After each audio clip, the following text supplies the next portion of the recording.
எல்லா புகார்களும் பழைய ஆட்சியில் எப்படி ஹேண்டில் பண்ணுவாங்கன்னு தெரியும். அவங்க வந்து சொல்லுவாங்க, செய்ய மாட்டாங்க. பட் இந்த ஆட்சியில் என்னென்ன புகார்கள் இருக்கோ அனைத்திற்கும் விரைவாக நடவடிக்கை எடுக்கப்படும். நிறைய புகார்கள் வாங்கப்பட்டிருக்கு, எல்லாமே அப்பப்போ வந்து விசாரணை நடைபெற்றிருக்கு. இப்போ கடந்த வாரத்தில் 2 புகார்கள் இருக்குல்ல, சிங்கப்பூர்லாம் போயிட்டு வந்தார், அதெல்லாம் இந்த புகாரின் அடிப்படையில் தானே. பல வருஷம் பெண்டிங்கில் இருந்ததெல்லாம் வந்து ஒரே வாரத்தில் எஃப்ஐஆர் ஃபைல் பண்ணி சம்மனும் அனுப்பப்பட்டு சம்மன் போகிறது தெரிஞ்சு சிங்கப்பூருக்கும் போயிட்டு வந்துட்டார்ல. ஸோ அந்த மாதிரி எல்லாமே துரிதமாக நடவடிக்கை எடுக்கும்.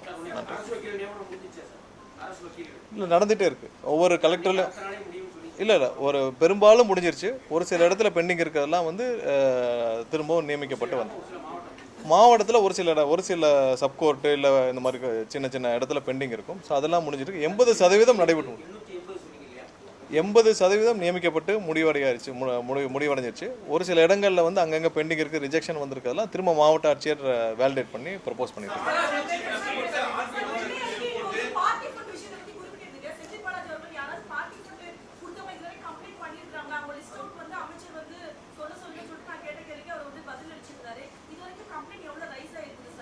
இல்லை, என்கிட்டே ஒரு கம்ப்ளைண்ட் வந்துச்சு. பார்ட்டி ஃபண்டு சோலாருக்கு பார்ட்டி ஃபண்டு வாங்கினதா என்கிட்டே ஒரு கம்ப்ளைண்ட் வந்துச்சு. ஒரு மெகாவாட்டுக்கு 25 லட்ச ரூபா கேட்டாங்கன்னு சொல்லி என்கிட்டே கம்ப்ளைண்ட் வந்துச்சு. அந்த கம்ப்ளைண்ட்டை நானே வந்து கமிஷனுக்கு ஃபார்வர்ட் பண்ணி விட்டுருக்கேன். ஸோ பார்ட்டி ஃபண்ட் எங்கே வாங்கினாங்கன்னு மக்களுக்கு நல்லா தெரியும். எந்தெந்த டிபார்ட்மெண்ட்டில் வாங்கினாங்க, எதில் வாங்கினாங்க. இல்லை, ஃபார்வர்ட் பண்ணியிருக்கோம். அதை அவங்க விசாரிச்சுட்டு இருக்காங்க. விசாரணையில் எந்தெந்த வகையில் என்னென்ன ஆதாரங்கள் இருக்கோ உடனடியாக நடவடிக்கை எடுக்கப்படும். ஸோ எங்கெங்கெல்லாம் வந்து ஆதாரங்கள் இருக்குதோ உடனடியாக வழக்கு பதிவு செய்யப்படும். அதற்கான நடவடிக்கை எடுக்கும். ஏன்னா ஃபார்வர்ட் பண்ண பிறகு காவல்துறை என்ன செய்கிறாங்க நம்ம தலையிட முடியாது. ஸோ கண்டிப்பாக அதில் விசாரணை துரிதப்படுத்துகிற வேலையில் காவல்துறை முழுமையாக ஈடுபட்டு வராங்க.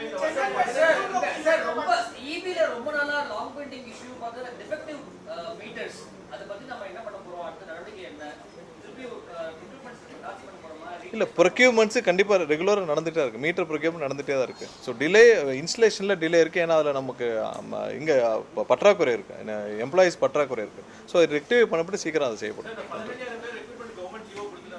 இல்லை, ஒரு வாரத்தில் அப்ரூவல் கிடைச்சிடும், பண்ணிடலாம். நன்றி. பிளே ஸ்டோர் மற்றும் ஆப் ஸ்டோரில் இருந்து பாலிமர் செயலியை QR கோடு மூலம் பதிவிறக்கம் செய்யுங்கள். செய்திகளை உடனுக்குடன் பெறுங்கள்.